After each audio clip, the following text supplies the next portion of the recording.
Mtumishi wa Mungu Kuhani Eliya Abel Haule amekuandalia neema ya ibada takatifu ya Jumapili hii ya tarehe 1 Februari 2026. Kutakuwa na ibada ya tofauti sana.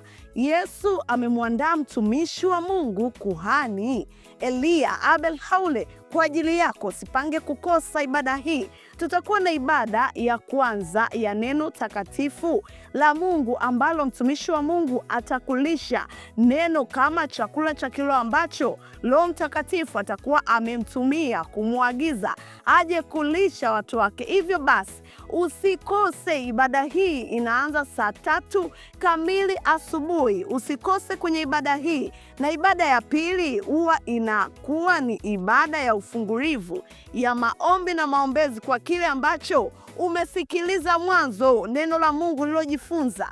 Kuna vitu unakuwa umejifunza vingi. Hivyo basi ili uweze kupata neema ya uponyaji na ufungulivu, lazima uingie neema ya ibada ya pili ya ufungulivu na uponyaji wa papo kwa papo. Ibada hii itaongozwa na kuhani mkuu Eliya Abel Haule. Tutakuwa live kwenye mitandao yetu ya kijamii. YouTube utaingia kwa jina la Loeva Ministry, Facebook utaingia kwa jina la Kuhani Eliya Abel Haule, TikTok utaingia kwa jina la Kuhani Eliya Abel Haule. Njoo upokee neno la Mungu, maombi na ufungulivu wa mtu mmoja mmoja na wa familia pia.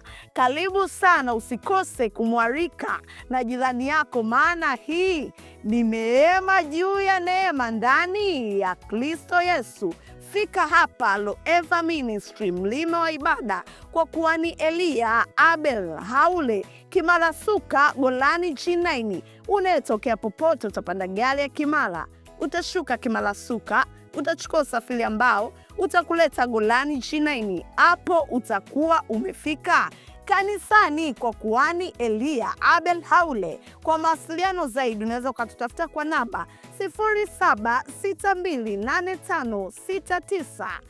0762856980. Watu wote mnakaribishwa.